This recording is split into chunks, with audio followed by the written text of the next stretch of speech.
Day 40, take 2. Okay. I always burn hemp incense at the beginning of every session because it used to be a bigger sacrifice when we were burning marijuana weed because it was so expensive. Hemp is a lot less expensive, so it is a little bit less of a sacrifice, but it's still given in our appreciation of the Creator, with sincerity and hoping that the smoke carries our prayers to the whole world and to the Creator so that He can know our hearts and we can watch a physical manifestation of our prayers go up in smoke and spread around the world.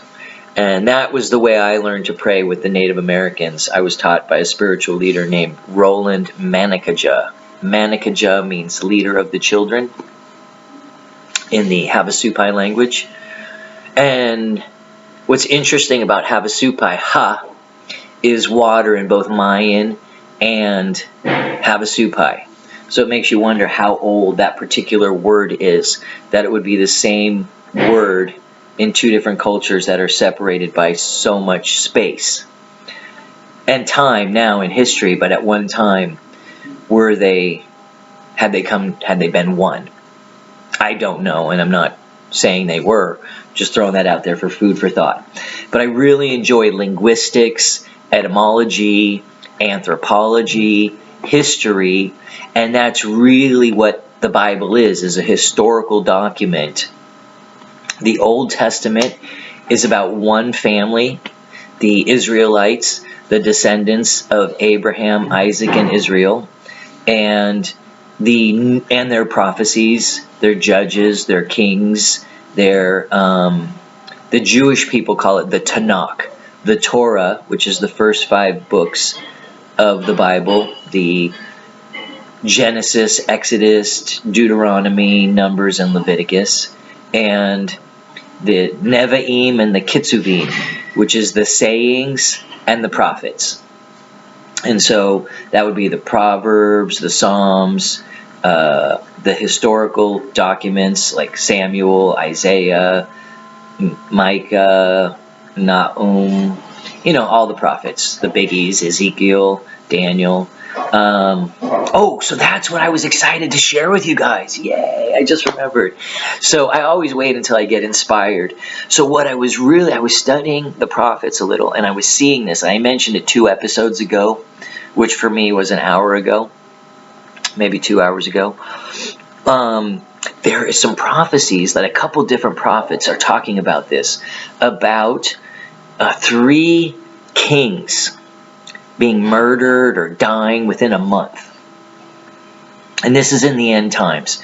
And so Temple 420, we focus on the Acharit HaYamin, the end of the right hand, which is the transliteration for those words, but what it means in biblical sense is it means the end times. So the end of the right hand is the end of times, and the prophets talk about governments being horns and mountains. And you can say to this mountain, crumble into the sea, and it will. Because some of them are so damn corrupt. And some of the leaders are basically mafiosas. And I'm not going to name which countries they are. Maybe you know, maybe you don't know. Maybe you think one or another. But world events are changing like crazy right now. And so this seems like it. And I mentioned that 3 heads of the crypto companies were died suspiciously after one of them even said, they're going to kill me. And he was near the same place where SBF, Samuel Bankman Fried, born to his unmarried parents, so he has both of their last names. And his parents are financial regulators, friends with Gary Gensler, and the woman, Miss Ellis, who was running the Alameda company that he's accused of doing fraud with. Now, Sam was supposed to testify under oath yesterday in front of Congress, and he's been speaking all over the place against the advice of his attorneys. but just saying how his fraud was just one giant mistake. And this seems to be the biggest corporate fraud in world history so far. And it wasn't even an American company. And this company, this foreign company, was then donating to American elections. He was the second biggest donor behind George Soros from his foreign company. And so this is really crazy what kind of foreign interference there was in our election. Even though he's an American citizen, his company and he were based in the Bahamas. And so apparently hours before he was set to testify, he was arrested. And Ben Armstrong, the BitBoy crypto guy, was very excited because he knew Sam was a fraud and defrauded all these people of billions and wanted to see him arrested. Now he was arrested. But I think BitBoy missed the big takeaway, was that the government is covering up this guy from testifying in front of Congress under oath, which could have been used against him for a prosecution, but suddenly the prosecution doesn't want this extra information. So they had him arrested, and now they're going to extradite him. So we're not going to hear from SBF until February 8th of next year. And in the meantime, it seems as if the one party is going to take over from another and begin investigating all the corruption of the election and this stuff. I don't have much confidence in politics. I'm not against it or saying I don't support it or saying, no, don't vote. You should vote if you want to. But what I am saying is I trust God more than I trust any politician. And I trust God more than I trust any doctor. And I trust God more than I trust any lawyer. So, what are we Christians supposed to do with this information about these prophecies? Pay attention, know what's coming, read the prophets. And what's so interesting about the prophets, they're always like, and I saw this vision. And they're like, wow, that's crazy-ass vision. And then the angel explained to me what it was. And it's like, well, why don't you understand prophecy? Well, because you really don't read it. Because if you read it, they kind of explain what it is right afterwards, almost every single time. And sometimes the prophet still doesn't get it because it wasn't for that time to be understood. But with all the information that we have these days, if we're truly interested in finding the meaning... Oh, that's my shirt hanging down. I was wondering what that was right there. If we're really interested in the meaning of a prophecy, we can Google it. And Google, even though they're, I believe, in my humble opinion, a satanic globalist company, they still can't hide all the truth. You may have to scroll down 3 or 4 pages to get to the truth, or find a website where you can find something interesting and truthful. Just like YouTube, even though no one watches me on here, I think I'm doing my best to teach only God's Word in the Bible as I understand it and as I've studied it. Okay, so now the exciting part, Enoch. Now this is a little exciting and creepy at the same time, because Enoch talks about there's a war, okay, a spiritual war that you're not seeing, that's always taking place, kind of between good and evil. And God has an actual army, an army of angels. And these dudes are badass and can wipe out people. And they're always watching us. That's why sometimes they're called the Watchers. And sometimes I think if you see Watchers in the Bible, they're referred to as angels. So, but these angels aren't so cheruby and childlike. These dudes are like badass killers. And they're like part of God's army. And there's like this spiritual side. And so they're always watching over us and protecting us. Which, like I said, the creepy part is like, oh, it makes you think like anytime you do something bad, or if you're not, if you're sinning, if you're missing the mark, if you're not quite living up to your own expectations for yourself based on God's Word, and you being someone who follows God's Word, then you're missing the mark. You're sinning. And sometimes you know you're doing it, and you're like, and you do it. I don't know what it is, backsliding, whatever they call it. And maybe some people go, oh, is masturbating a sin? I think in the Bible it's called onanism, spilling your seed, wasting your seed. Some of the workout guys will say it's wasting your energy, your testosterone. But if you start imagining angels watching over you all the time, it gets kind of creepy to think some big-ass warrior is like, oh my god, this little fucking monkey is doing that again. And maybe if we think that way, if you're going to kill someone, have an abortion, steal something, commit adultery, and you hear that little voice in your head telling you, oh, that's not wrong, don't do that, really. It's wrong. And hopefully you'll turn to the angel or turn to God and ask for a little extra strength and help to overcome that degenerate, anti-God desire. But if you imagine an angel actually watching you at all times, which apparently, I don't know how they're able to do it, but these guys can do amazing stuff. So if you can imagine that, maybe that will help you to keep from sinning. So, throwing that out there. Because the purpose of following God and believing in the Messiah is that He can change your life in an instant. Just like when the Israelites left Egypt, there was a huge wealth transfer without any violence. But God told the Israelites as they were packing up and leaving, go knock on the Egyptians' doors and ask them for gold, silver, fine linen, and the people were just handing it over, and it was a giant transfer of wealth. And then they're led by light in the day and a cloud at night, or a cloud in the day and light at night, and they're protected from the Egyptian army.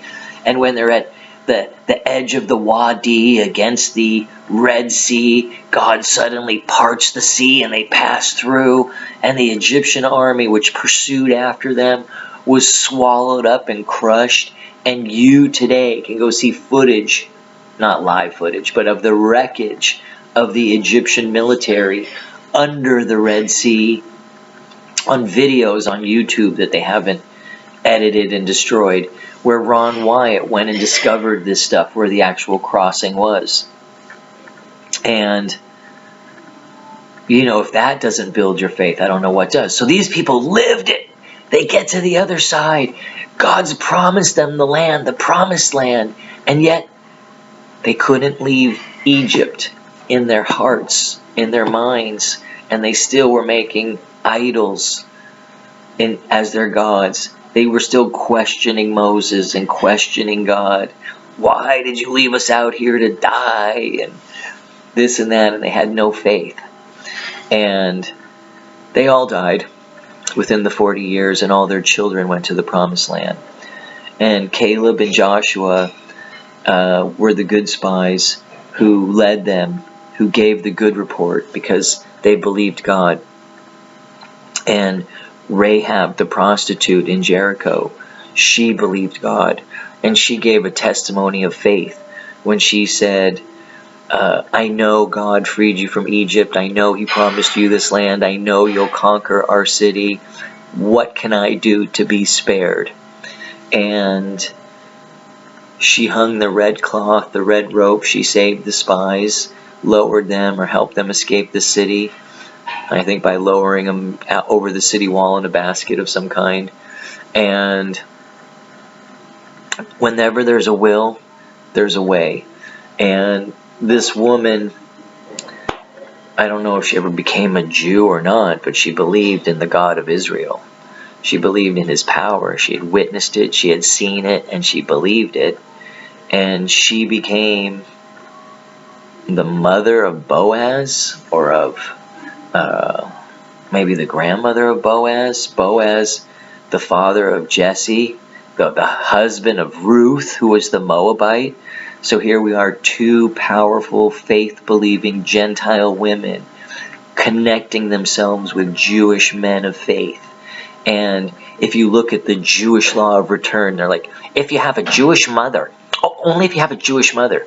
So they've adopted a non-biblical, satanic, Hitlerian view of Judaism, that Judaism is passed down through the mother. Only through the mother. Well, if you got a Jewish mother, of course you're Jewish. But women are weak. Women are fickle. And it's men, strength, strong men, warriors, who have preserved the culture and the family, and that passed down biblically. The wealth, the land, the inheritance is passed down through men. And Israel, they're going to say, oh, I'm anti-Semitic. And I'm not anti-Israel. I'm a big supporter of Israel. But it's satanic for them to say, you've got to have a Jewish mother. It's the same thing Hitler said. Well, how do we know who's Jewish? Well, we always know if the woman is pregnant, if she's a Jewish woman, the Jewish child, you never know who the father is. The father is God. It's a spiritual father. So if you're raised by a Jewish father, you are Jewish. And he imparts in you the love of God and the Word.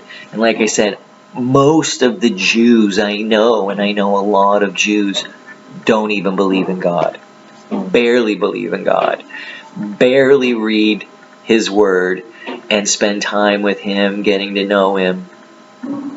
And one of my friends, a lawyer, says, well, I really want to talk to you about about my belief that Jesus is the Messiah, because it's very anti-Jewish. And they like me. They know I'm Jewish because I have Jewish culture, Jewish history, Jewish mannerisms. It's like, that's just who I am.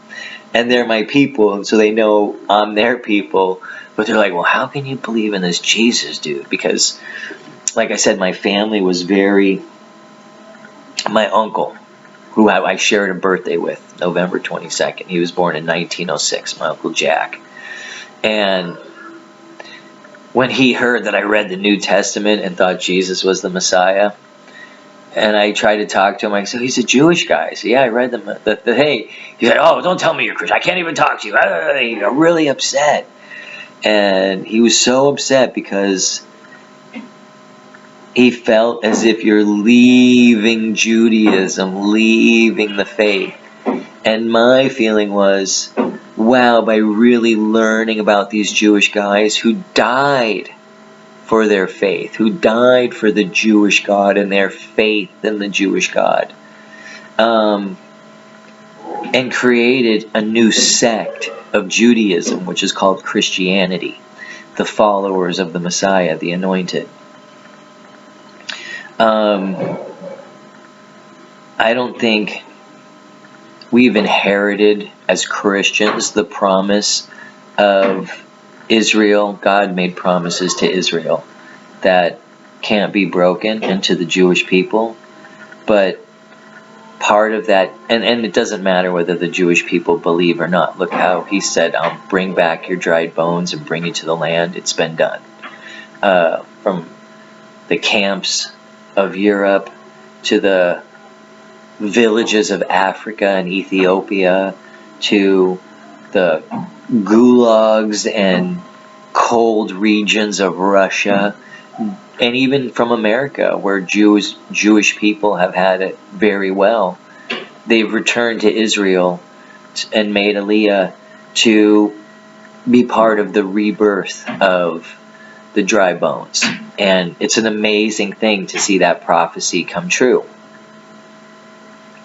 But spiritually, the nation of Israel is still dead because they don't know the Messiah, and they're rejecting an entire branch of Judaism, which is Christianity. And not all Christians are worthy.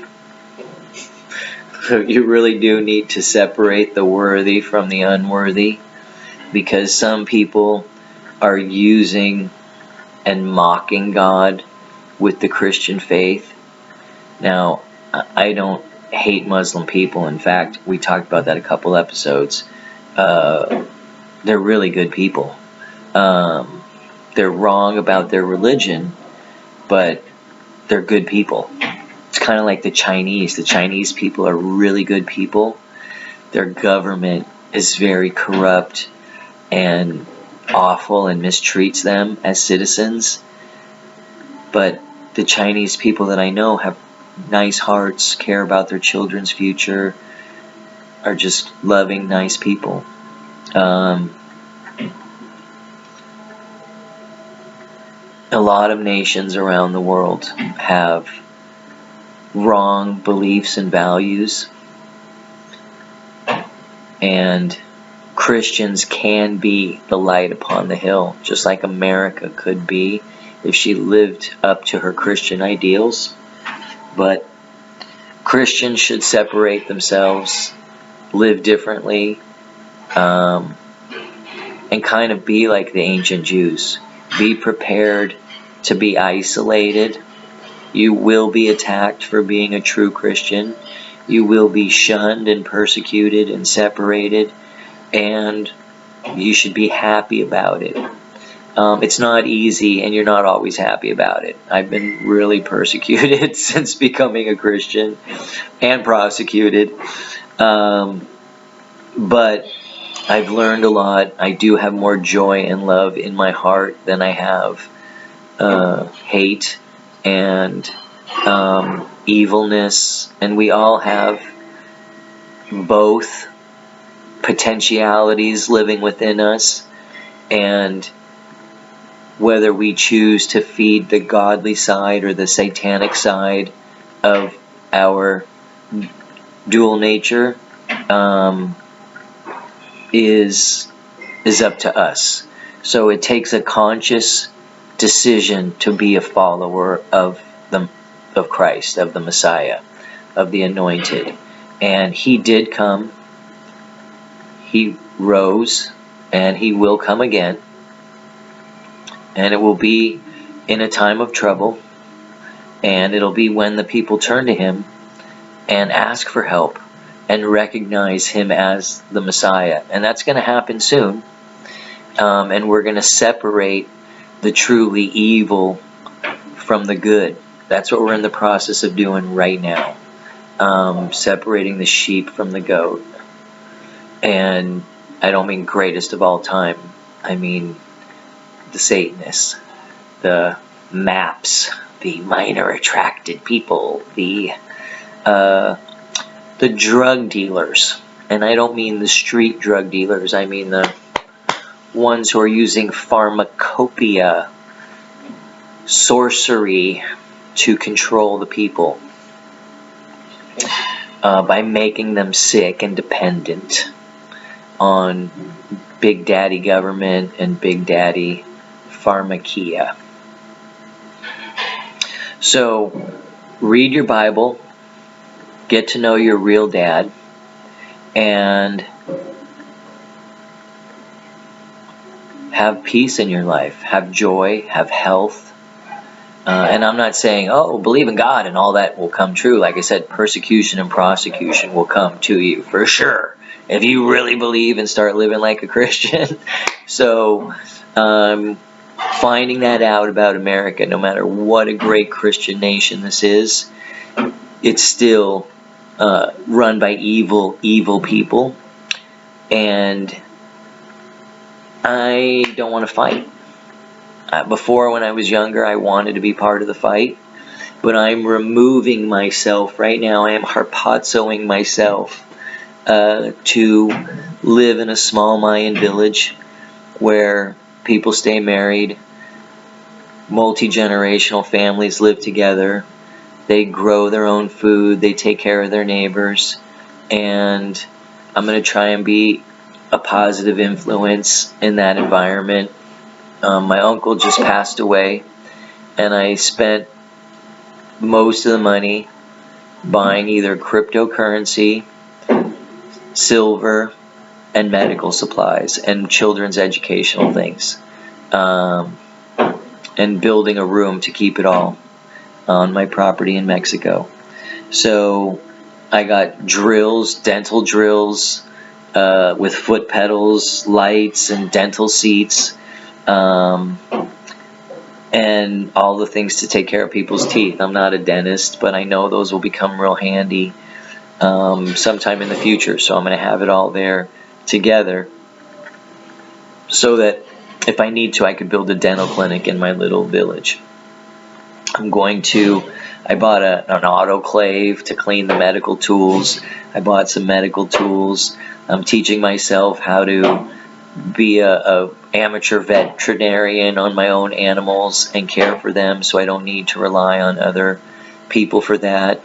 I'm going to follow the Jewish holidays, teach my kids the Bible myself, and grow food and raise animals. And I'm going to get out of this system for as long as I feel like it. I will participate with the internet from the middle of nowhere, so I can get some news and information and share what's going on with me, with the world. But I'm definitely getting out of here for the winter, and I'm not suggesting anyone else do this, but I think you should, as a Christian, make a plan for you not to be dependent on a system that may not be there forever. When I talk about the end of the world, I think I'm talking about the end of the economic system that we live in right now. That if it all went away in a day, would you be ready, spiritually, mentally, physically, to handle the transition? Would you be paralyzed in fear, or would you be motivated with faith? I want to see you motivated with faith, because I think hard times are coming, but I think you're going to be okay if you have the Word and your mind, and the Word helps bring your mind a clear mind. When you know the Word, you'll have a clear mind. You'll trust in God, and you'll prepare yourself in the proper way, whether it's being in the city or being in the country, being in the mountains, or being at the sea. Your future depends on you learning to trust God and follow Him.